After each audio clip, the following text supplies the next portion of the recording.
Hello, franchise friends. I hope you are well. I am not Harvey Tuck. I'm Simon Wise, and Harvey is having some technical problems, so I'm stepping in for him until he has a chance to join us. But you're very welcome. Welcome to Franchising Brand Stories, and I have a wonderful guest for you today. Ladies and gentlemen, here is...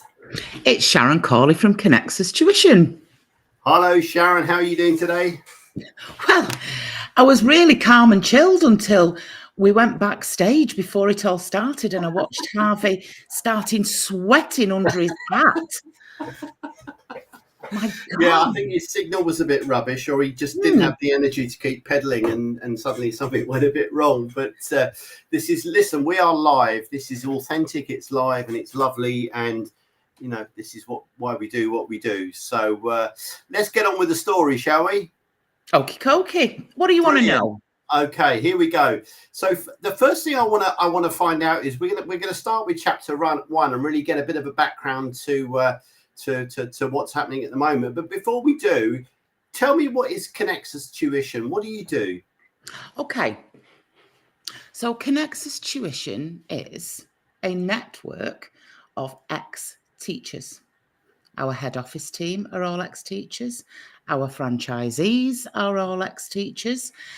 And we are the people who have, in a variety of different ways, hemorrhaged out of the wonderful world of education and have taken all the glorious bits that we loved, the vocation, the teaching, working with kids, and we are carving our way in the world of education and tuition as a franchise network, serving schools, kids, parents, all of those people who have an absolute fear of failure. Mm-hmm. Failure when it comes to exams, failure when it comes to next steps. So we're a wonderful, wonderful network of people who lead from the heart, with the skill set of the mind, and do the very best of both worlds, which is keep that teaching, keep that tutoring, but at the same time have some real fun in the world of business. Yeah, that's brilliant. So why do teachers leave the profession? I mean, how long have you got? How long have you got? In a different world, just stepping slightly out of the world of franchising, myself and the COO, Sarah Dunwood at Conexus, during lockdown, we started a Facebook group, Simon, called Life After Teaching, Exit the Classroom and Thrive. Yeah. And we thought, do you know what? We'll hold some space during lockdown for teachers who've left the classroom or are struggling. And as of yesterday, we have 185,000 members of that Facebook group who've clicked on a group name and joined Life After Teaching. We've got an education crisis. Teachers leave teaching for a whole host of reasons, but fundamentally the one that underpins... Crikey, I'm on my soapbox already. You've only asked me one question. They leave because our system's broken. It's failing them and it's failing the kids, which is why to then emerge in the world of franchising with a solution that still fits all of those hopes and dreams has been fantastic for us. It's been really special. That's brilliant. On one hand, it's so sad, but equally, you know, it's showing that the teachers, you know, the people that work with you have got a real passion for education, and they don't want to leave that behind, but they just want an environment where they can look after themselves a bit better, I guess, and work hard and achieve those wonderful things that you get when you're running your own business. You are never going to get a work ethic in some respects that matches a teacher. 80 hours a week, paid for 39 a week. Yeah. That passion that drives them, call it guilt as well, if you want, that makes them put those kids first. Well, you imagine harnessing that in a business owner. Yeah, no, listen, that's fantastic. And I'm so pleased they've found a home and somewhere where they can continue to do what they love. You know, this is chapter 1, and we're all about, you know, what the next question for me really is, I mean, where Where are you at today? And tell me a bit about the franchise, where it's at today in terms of numbers, how many franchisees you've got, where you can be found. Where we are today, we've got 30 franchisees. Our head office team is in Warrington, but we've got a strong network, a really, really strong network who are operate. They've moved on a bit, really. They're not just doing after school tuition and one-to-one. We've got some real disruptors in the world of education. And they're working in schools. They're working with alternative provision, because where we are today, Conexus was incredibly fortunate, Simon, because during COVID, the government pumped billions into the National Tutoring Programme. And it really redefined the word of tuition where schools were concerned. And Tim Morris has just popped up, one of my heroes. My actor, I'll tell you why. I mean, he cuts a good figure in a dinner jacket. You know what I mean? Might be a bit of fangirling where that's concerned. But Tim Morris sits in both worlds as well, the tutoring world and the world of tuition from Tutor Doctor. But what Conexus Tuition did in 2020, we became one of the first 27 providers that worked with the government for the National Tutoring Programme. Okay. So we watched the word tuition go from being almost like an outlaw within schools. You don't need tutoring. Our teachers do perfectly well. Tutors were kept at arm's length. Yeah. Schools didn't work with them. Now schools want to work with tutors. Good. It's been a real win from the COVID era for the tuition world. Yeah. Oh, excellent. Well, listen, we're a fully interactive, audience-driven show, so let's have a look at some questions that are coming in here. And you mentioned Tim, and he's asked a question here, Sharon. So you mentioned that Conexus works with schools. Are you finding this is a growing part of the business? 100%. 100%. And that's where it's really important for the franchise model and for teachers and connections. We have work with schools. We have work with what we call alternative provision for children who are not accessing mainstream schooling. And then we have the world of the home education community. It's changing. Yeah. Now, if you've got a team of franchisees who are local to their area, who've done 15 years in the school system, who've got connections, who are known, in answer to your question, Tim, it is a growing part of the business. But where there is a flip side to that, there's not a national overarching way of working with schools. It's done on individual basis with multi-academy trusts. So it isn't easy in a sense to just go in as a brand and offer yourself to all schools. You almost have to be finding your way in through back doors and connections. So it's not as easy as you think in some respects, but it's completely doable if you know the right people.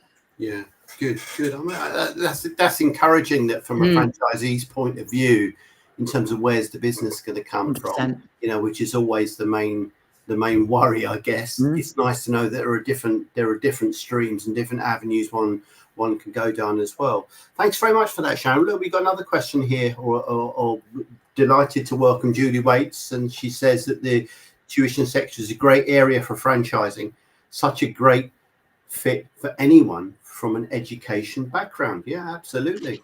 And I would say to Julie as well, you're absolutely spot on. Because one of the things that makes my heart break more than anything is when I hear this expression, what can I do next? I'm just a teacher. Whew. And that is a real mindset issue for people in the classroom looking to come out. I'm just a teacher. I want to jump across the screen and slap them. Just a teacher. Have you any idea what skill set you have? But this is where franchising becomes the sweetest of sweet spots for that teacher. Yeah, no, I'm glad you said that. Listen, here's a great comment from Kevin Wren.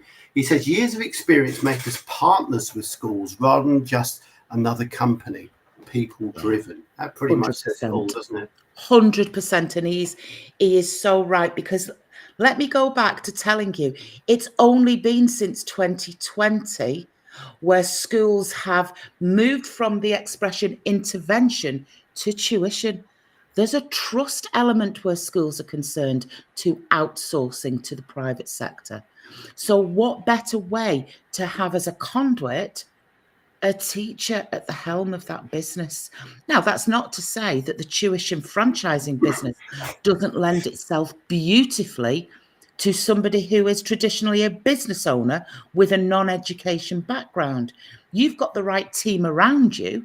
You can sit strategically at the helm of a tuition business. Doesn't just have to be for teachers. Yeah. I believe it helps. Yeah. Massively believe it helps. Okay. Actually, can I just so that's really important, actually, because that's a really sort of, you know, the big question, isn't it? So presumably teachers can run a Conexus franchise, a tuition franchise, as in an owner operator model. 100%. But you can also open it up as a management franchise as well. There's Now, somebody from outside our franchisees, it's an interesting one that you've done that. There is an element of owner operator with Conexus, but let me take you back to get you to understand what makes us really good at what we do. Traditionally, a tutor is considered somebody one-to-one who goes into homes or runs their business as an owner operator. What I did was I built a gang around me. I'm English, GCSE English teacher for years. That's my passion. That's my joy. I still do it 4 nights a week. Of course I do. Nobody teaches Macbeth like me. And very quickly, I realised that my parents and pupils needed maths and science and primary in 11 plus. So early doors, I built a team around me. So actually, on a Monday night, whilst I'm in the glamour of Lim Rugby Club, that is a smell that will never leave you from those changing rooms as you walk past the front door. I am operating in a rugby club with a team of some of the most talented maths, English, science, primary tutors around me. Monday night, brilliant. But at that same 2 hours, I've got another class going on in the north of Warrington. I've got another class going on in Newtonley Willows. I've got a class going on in Worcestershire. The scalability within our Conexus isn't that it's an owner operator and a sole trader. You can scale. So eventually, you don't even have to have a specialism to be that tutor tutoring. You've built scalable teams around you on a group tuition basis. Then, in the daytime, we have tutors going into schools delivering tuition. So our franchisees have got gangs. And guess where they get them from? Their colleagues who they've worked with, who love teaching but want to come out of teaching. So it's this beautiful evolving model based around people who are passionate about education. We've got a great tutors network because we know what we're doing. That's fantastic. And you very kindly segued into chapter 2 there, Sharon. Thank you so much. It's all right. That's the English teacher for you. What I'm interested to know is, I mean, let's go back to when it all started for you. So you made a decision, you just had enough of teaching, you were fed up with it. Oh, no. I was ousted out of teaching. Okay. I was one of those. We refer to them in our world as pit ponies. Right. Okay, we have a pit pony podcast ourselves where we interview ex-teachers. If you can imagine, I started school at the age of 4. I went right the way through to 18, straight into university, straight into teaching. I am a pit pony. You know what a pit pony is? Yeah, I had one for dinner last night. That's so bad. I love it. Oh, now I know we can do gallows humour. I mean, I'll tell you about the last time I met Harvey when we were absolutely 3 parts legless on a balcony in London, but that's a story for another day. So I was a pit pony. All I'd ever known was education. And at the age of 41, I found myself in an incredibly toxic school environment. So I hemorrhaged out of the classroom. It wasn't a planned exit. I hadn't staged it over a period of time. And when I did leave, my marriage collapsed at the same time. So in 2012, I found myself with no job, on my own with 2 kids, a repossession. I started the world of tutoring as a real survival kit because I had one thing I knew I could leverage, which was my ability to teach English language. So it was from that necessity, that urgency, and that desire to feed the kids that I began tutoring around my kitchen table, doing what I knew best. £25 an hour, I'll give you everything you need to know to pass this exam. Yeah. And it literally started envelopes at the door, changing money. I've no change. Can I owe you a fiver next week? There was no business strategy. There was no plan. My business happened by complete accident. However, what it did tell me in 2012 was, and it's still as relevant today in 2020, there is a demand for tuition. Yeah, no, that's brilliant. What a story. What a story. It's fantastic. Perseverance, courage, passion, determination. Oh, it was taking it from the kitchen table because I started grouping them. So I've always done group tuition. I was ahead of the curve when it came to that, not one-to-one. And then I realised that as these kids were leaving, they were like, see, Sharon, where are you off to now, love? We're going to our maths tutor. All right. So instead of paying me £25 to sit around my table, I got hold of a really talented, burnt out ex-head of maths and went, right, I'm going to knock on Father Michael's door at Lynn Parish Church because he has got a tin hut at the side of it, but it was in walking distance from the kids' schools. And for £8 for 2 hours, me and this maths tutor had 12 kids. We swapped halfway through. They still paid me £25, but they got 2 hours in a group of English and maths. And I am telling you, Simon, before I knew it, I couldn't get enough tutors, enough kids. And that was the original model. And that's still our core model. However, as time's gone on, you're now running your core classes. We're doing one-to-one. The online business is huge. God, we didn't even have online when I started. Work with schools, alternative provision, the home ed community. Because I'm going to let you into a secret. My franchisees overtook me with their ideas. They were more creative. They would come knocking on our door saying, I've got an opportunity here. What do you think about working within children's homes? Could it work? Yeah, I'd never thought about it. Yeah. And that's when it became a really beautiful two-way relationship. This is the original idea. We've got the compliance, the safeguarding, the onboarding systems, the training. But these guys are leapfrogging over me now. Well, that's the beauty of the franchise network, isn't it? You know, you've both sort of feed off each other. And again, that leads us nicely into franchising. I mean, why do you think franchising has been so successful for you in growing this business?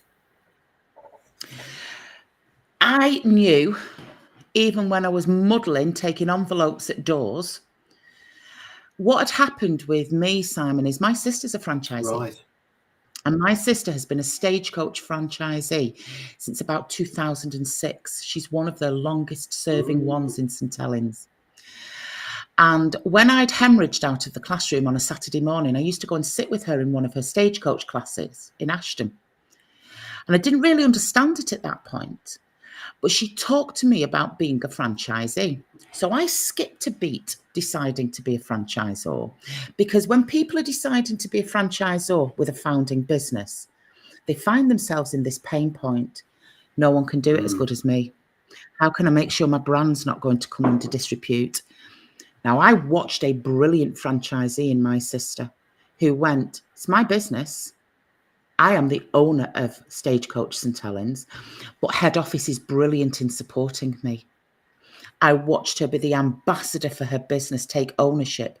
So I never went through that pain point of, what if the franchisees cock it up? Because I'd seen it working brilliantly. So I knew at that point, I didn't want to run branches and have a managed model. I'd seen it live, 3D. I'd seen how powerful a franchisee could be, because here's the interesting one. Teachers have been employees. They've had the passion sucked out of them. Okay.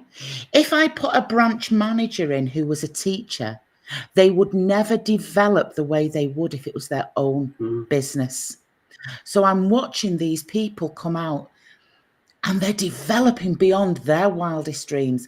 I don't think they would have been had I have employed them to manage Conexus Tuition Canary Wharf or Conexus Tuition Preston. Let them own it. Different ball game. Yeah. So that's why it worked with me, because I'd seen proof before I even started. It's the magic ingredient, isn't it? You know, skin in the game, whatever you want to call it, it's their own business. You know, that's the 100% drives and everything else. So, I mean, you know, once you decided to go down the route of franchising, what steps did you take to actually build the infrastructure? Did you take professional advice? I mean, tell us a bit about your journey in building the franchise. So I took a lot of early doors. I still take advice now. We always have consultants, coaches, everything for every stage of the journey. So I worked with franchise coaches. I so many local specialists in marketing, onboarding. One of the things I did that was so instrumental, our accountants, Walker Begley, Phil Wellesby, so important in our network. He's our chief finance officer. He took me from a woman sat opposite him in an accounts office with shoe boxes of receipts and opening my A4 pad. And at the top of it, I used to write owings. So before I'd even started for a half term, I had to write down what kids and parents owed me what money. I started surrounding myself with people who were so much more experienced than me. Finances, compliance, safeguarding. So I built that team around me from the very, very early doors. I didn't run as a one-woman band ever. As a franchisor, I have never run it on my own. Fantastic. And that support infrastructure is still in there today for your franchisees as well, I would imagine. 100%. So our head office team, as I say, we're ex-teachers, but there are 5 of us full-time at head office. My right-hand woman is Sarah Dunwood. Operations. We have a brilliant online platform for our franchisees. We use Mighty Networks. We have the evergreen training modules. We have the in-person training. We have the regular droppings and mentoring meetings. We have a knowledge base with over 1,000 articles on it for compliance, for policies, for everything they need. Because what we need to remember at this point is we're dealing with kids. We are dealing with vulnerable young people. We're dealing with children. Safeguarding has to be at the heart of what we do. Yeah. So we still have everything they need. And if we've not got it, we'll find it and do it. Yeah. But the support that sits around it is the one thing that teacher needs when they are deciding to come with us, because they can refer a safeguarding incident. Yeah. They can go to their deputy head. You step out into that world, you need that. You absolutely need that.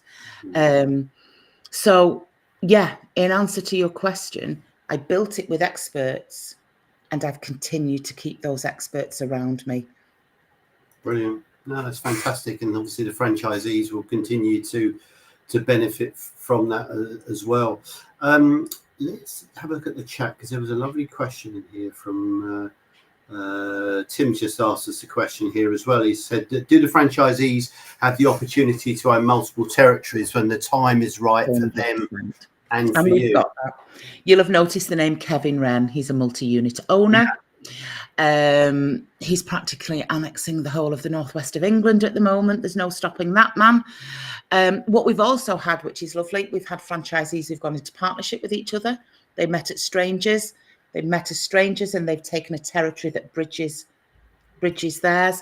Yeah, absolutely, when the time is right.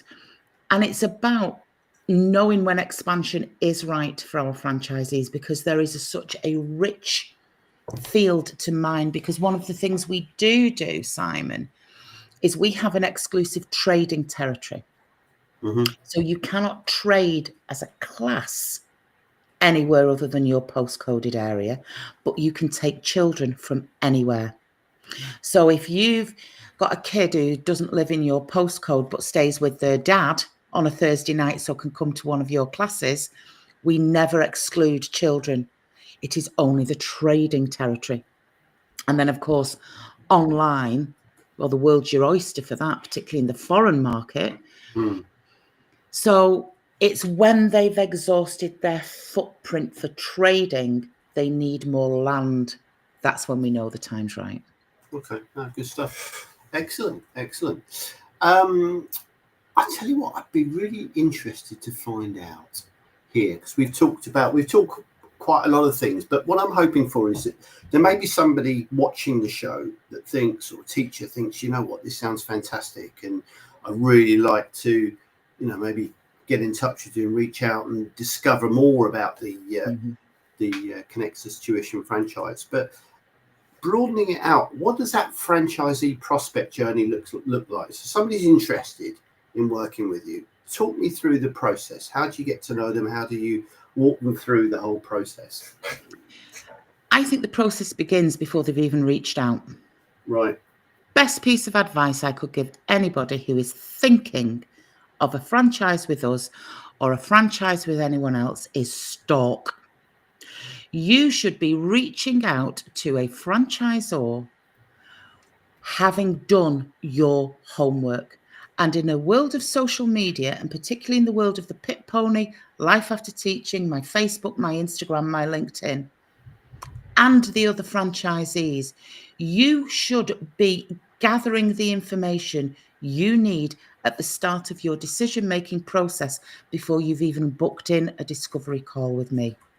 One of the things that concerns me the most is when a prospective franchisee books a call and goes, so can you tell me what this is about? Because I don't really, no, that's not my job. Yeah. I am not here to explain to you what is out there through a prospectus, through a website. If you are thinking of coming on board with Conexus, go on a quest beforehand, because you should, in theory, be deselecting before you've even come on a call, because that's savvy business making decisions. Okay?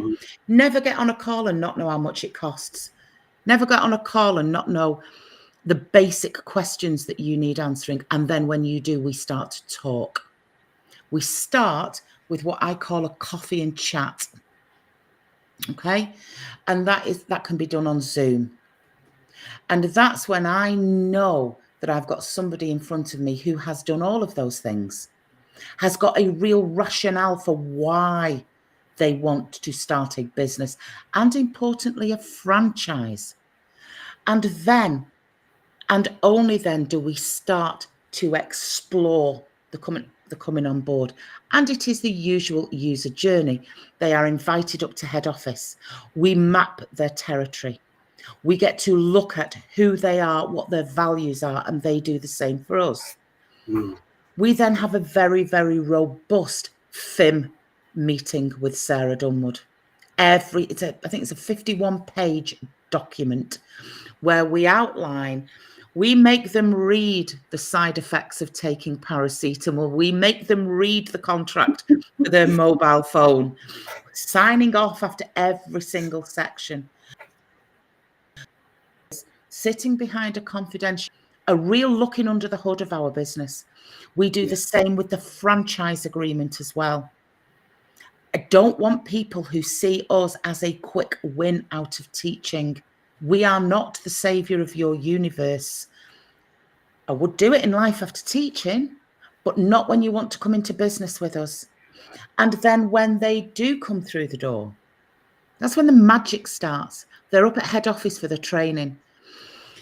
They have access to all of our training suites. They are mentored. They are handheld until we're ready to cut those toddling reins. And then off they go into the ether and come back 6 months later and school us with how to do business. That's what we love. But it's it doesn't have to be lengthy. It doesn't have to be 6 months, but there needs to be 6 months worth of work done behind it, because you're not wandering in one day like it's Sunday afternoon and you're going looking at a car. Yeah. Okay. Don't tire kicking in this day and age in business in this economic environment is not where you should be, because it is a tough world out there. It's not as easy as people often project on social media. Yeah. Okay? So it's very much it's a two-way process, isn't it? You know, you've got certain expectations about when people come to you. Yeah. And then you obviously do your own due diligence and talk them through it and everything else. I mean, what about the training? How was the initial training? What does that look like, and how long does that take? Okay, so we do one-to-one initial training at head office for 2 days. Okay, bespoke to their business, because we can't do it. We used to do it in a group in the past when the model was pretty much replicable. Yeah. So we get someone down 2 days at head office in Warrington. Okay, they have to put the big coat on because it's normally quite cold, and accept that the majority of our catering is potato based. And then what we do is we build their business with them. We start to plan what they want their Conexus to look like.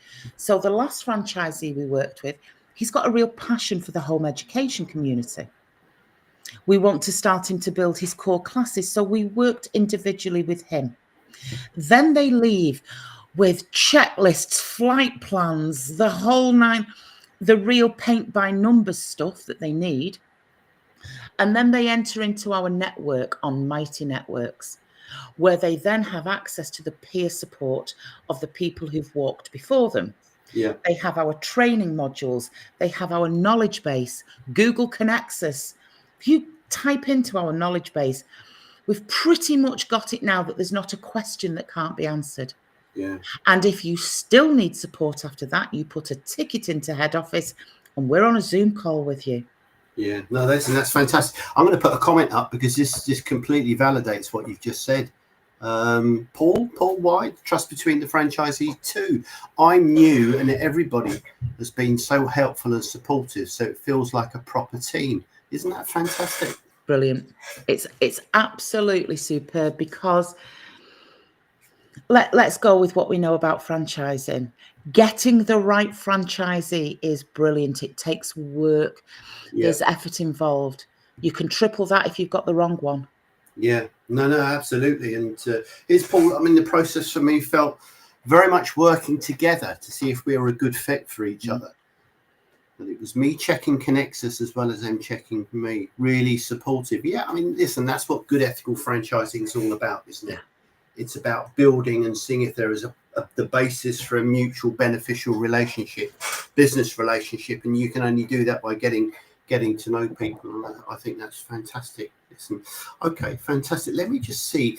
I just want to move this on a little bit. We've talked a hell of a lot about the process and the type of individuals that you have coming into the franchise. What I want to do, I mean, this might seem a silly question, but I always like to get a flavour for what does a typical day in the life of a Conexus franchisee look like? You know, from getting up in the morning to going to bed at night, without the detail, of course. But what is a typical day? I mean, you know, I don't think I can give you a typical day because we don't have a typical franchisees. But what I can, the starting point is some of our franchisees are still working part-time as teachers.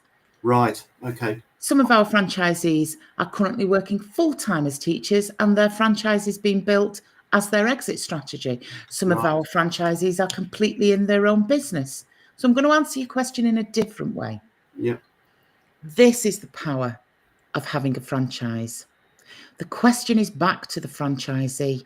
What do you want your typical working day to look like? And let's start with that. And if it isn't, what can we do to get you there? What can you do? Because it's very difficult, particularly when you are an ex-teacher or a business owner. By definition, we are workaholics. We graft. Sometimes we only think a typical day should be a 17-hour working day. And one of the things we do with our franchisees is we get to the heart of their North Star. What are you working towards? What do you want your business to leverage you? Okay. And then in that discussion, your typical working day could include I want to go to the gym every day. I want to walk my dog. That's a non-negotiable. I want to pick up my children from school. I want to go and watch the sports day. I want to play darts on a Monday night with my...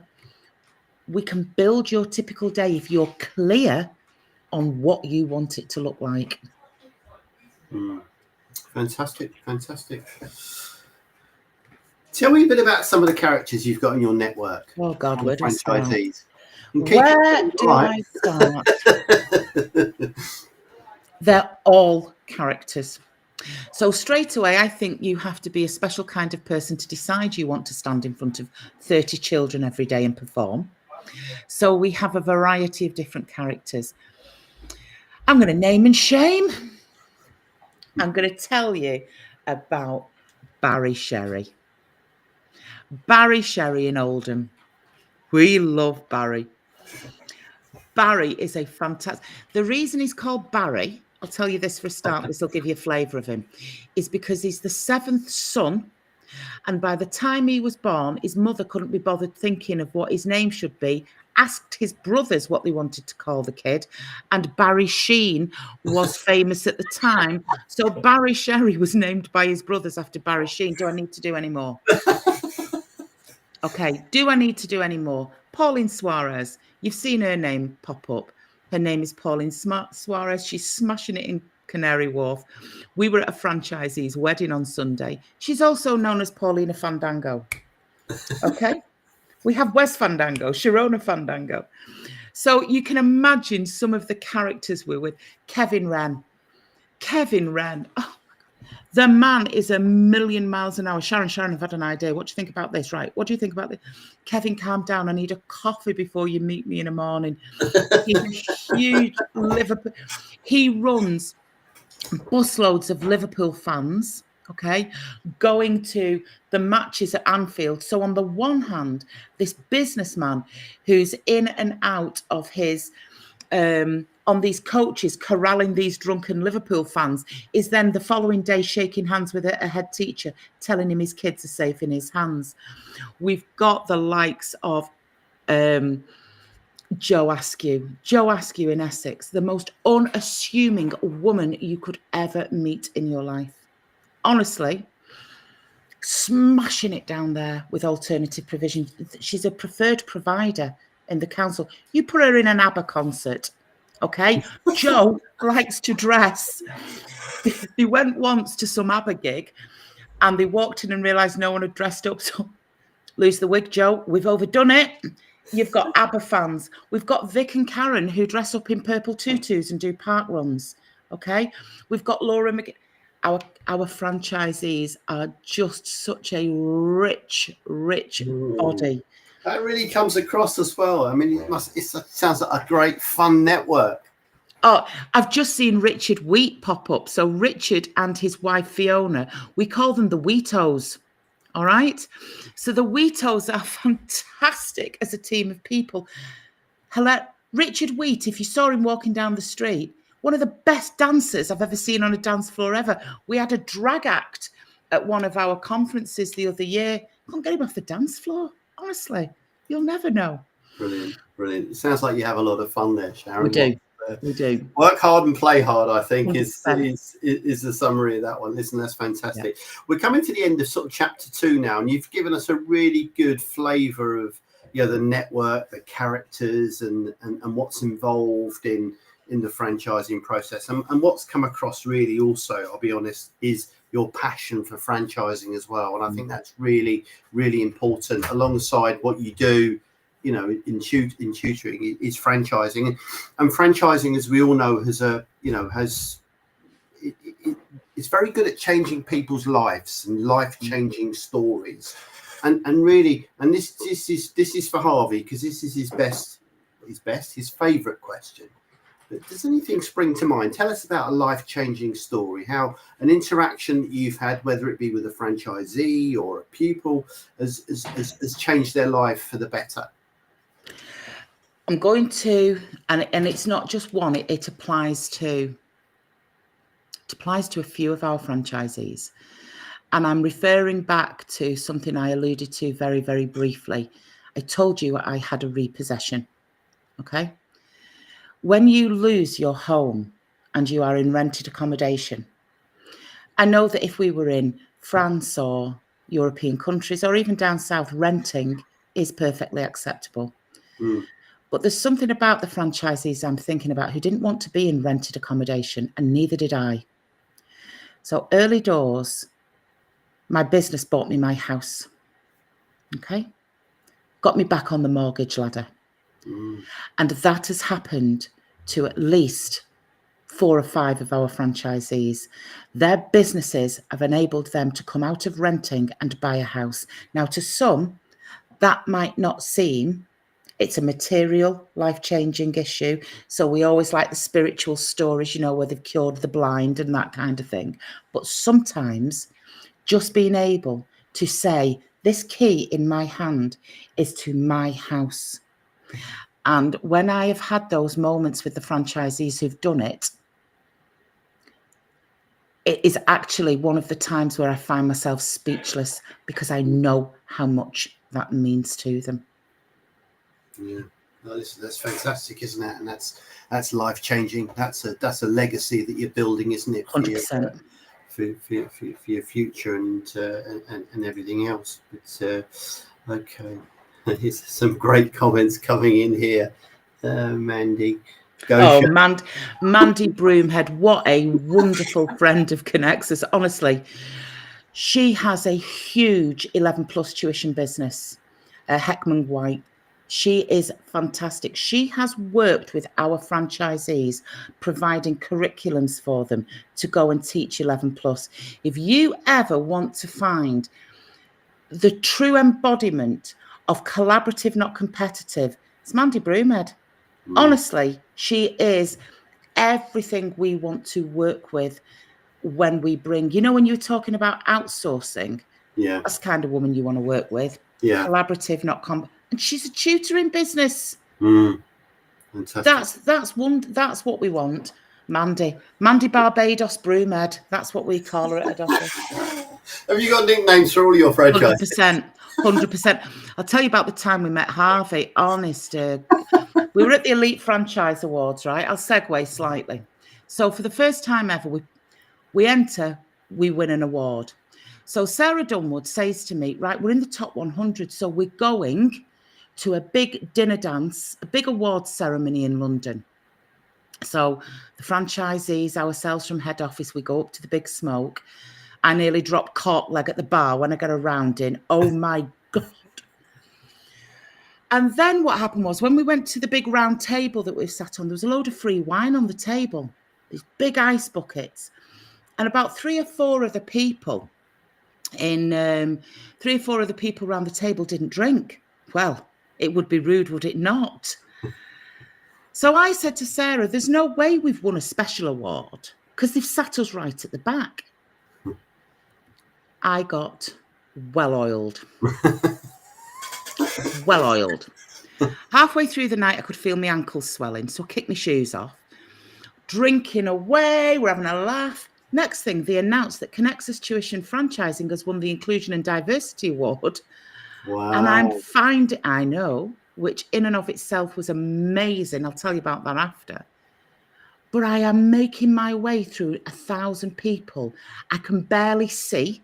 I've got no shoes on. I've not prepared a speech. And all of a sudden, I'm up on stage. I end up propositioning Ryan Armitage live from the stage. And I think I use this expression. I've just spotted Ryan Armitage in the audience. He's not my type, but let's be fair, the night's young. Sharon, I've got a surprise for you. We've actually got footage from that evening. Don't you dare. Don't you dare. I have gone round and I've sent Sarah Dunwood out to buy all footage. So if anyone's got any footage, we've got a pot of money and we will come and pay for it. And then we met Harvey. Okay. We end up in a rooftop bar, right, in this big hotel because we need to get as far away as possible because my head office team, we know the score. We've drank all the wine. Have you ever heard of a booze brolly? No. Oh, my God, you've never lived. It's an umbrella But instead of opening it, you screw the top off the umbrella and you filled it with drink. Oh, okay. Yeah. So head office, never underprepared. Tim Morris, oh my God, Tim, don't say you're an eyewitness. We introduce Harvey to the booze brolly. So we get up there, we get a round of soft drinks. With the untrained eye, the staff must have been going, how are they ending up sliding down walls here, dancing barefoot, and they're on Diet Coke? We got absolutely plastered. And it was at that point that the man in the hat went, you need to come on my podcast. I agreed to it under the influence of alcohol, and that's why I'm here now today. Oh, brilliant. Well, Manipulated. I'm sorry to disappoint you, Sharon. I know. And where is he? He's probably got hangover. That's what's up with him. I don't know about that. But listen, that's fantastic. Do you know what? Your enthusiasm and your chutzpah, as we would say, really shines through, and I think that's a testament to your success as well. Look, I just want to get to we're running out of time, which is such a shame because I could talk to you for hours and hours and hours. But one of the things I really want to find out about, and this is important because somebody looking at this, hopefully they're interested in Conexus, but it's not just about what's happening now. It's about what exciting plans are happening in the future as well for the business and the network. So can you share some of that with us today and maybe give us the franchising brand stories exclusive as well? So I think where we are, you use chapters, I use eras or epochs. Right. And I think it's so important when you're in business, and particularly your franchisor, there isn't a start and a destination. It's an ongoing, evolving project. And where I am at the moment, I'm doing some real navel gazing and reflection with a business coach to really connect to what is, I think, going to be the legacy piece of Conexus. Okay, so that's what I'm doing at the moment. And I'm going to bring together the two worlds. Our education system is fundamentally broken. We have nearly 200,000 children not accessing mainstream education and opting out of those factories that house 3,000 children a day between the ages of between 8:30 in the morning and 3:10 in an afternoon. We're moving away from 30 children in a classroom being taught a curriculum that is so outdated it's untrue. We're teaching content, not skills. I think we are on the cusp of real disruption within education. I think we are moving away from that straitjacketed system that does not suit all. It suits some. We have made such headway with regard to neurodiversity and the understanding of individuals' children's needs. All of that brought in with the power of social media. Okay, so there's been lots of huge changes, I'd say even in the last 5 years. Conexus Tuition is going to be at the heart of the reshaping of education. You may look me up in a couple of years' time and we've changed and rebranded to Conexus Education Services. Because tuition in and of itself, I don't even think possibly begins to capture the impact we're going to have. I want those Barrys and Kevins and Paulinas that we laughed about to be at the heart with their businesses of reshaping the way in which we teach children. And I think that's the work that we're doing at the moment. So I can't give you an exclusive that we're launching a special offer or we're not. It's deeper than that. We have got something that's so powerful in terms of business owners. I think going forward, you will see alongside the Life After Teaching, the Pit Pony and Conexus, I think this is going to become more of an educational movement than a tuition business. That's where I'm sat at the moment, and I'm bringing it together. I'm co-creating this with so many important people. But this is why the woman who sat around the kitchen table knew what her skill set was. I could move a kid up in English. I can also shape, change, and build communities. Fantastic. And that's where we're moving. The future is bright, and it sounds very, very exciting. Sharon, I think we're going to leave it there because that is just awesome. And I think for anybody, looking at coming into the network, what a fantastic opportunity, in terms of what it's all there for the taking. And I always end things, Simon, with the people who matter the most. We are so blessed. We are so blessed that our business, I could make a business work if I was an oven cleaner. I could make a business work if I was a dog walker, because I'm passionate about business. But can you imagine the gift that we have at Conexus to work with the very best of the next generation? You asked me about life-changing stories. Yeah. I don't know. I will never know the difference that we have made to individual kids, because we unlocked something one day in a church hall and they got it. The penny dropped. They went on to college, or they went to a university they never thought they could get into. We will never know the ripple effect that we have as educators. And I am proud of every single one of the teachers who are still working in schools, our tutors, our franchisees, because we really do get to work with the very best of us, which is the young people in the UK. You're very, very lucky. Sharon, thank you so much indeed. I really appreciate it. And as I said, I wasn't expecting to be your host today, but I'm glad I have, because I don't mind an intimate dinner for two. Harvey was third wheeling anyway. He's not as good looking as you, Simon, but don't tell me. Well, the thing is, you see, with me, you probably get a McDonald's drive-through, and Harvey is a bit more. Hey, listen, I'm from the northwest of England. A bag of chips will do me. I'm not forced. It's been an absolute pleasure, Sharon. Thank you so much. Very and welcome. we'll put a little QR code up on the screen so people can share their thoughts with us there as well. But thank you very much for your time, and thank you for sharing your wonderful story. And you're incredibly welcome. Until we meet again. Bye-bye. Yes, sober. Bye-bye. See ya. Whoops. Hello? Hello. I think oh, hang on. Oh, don't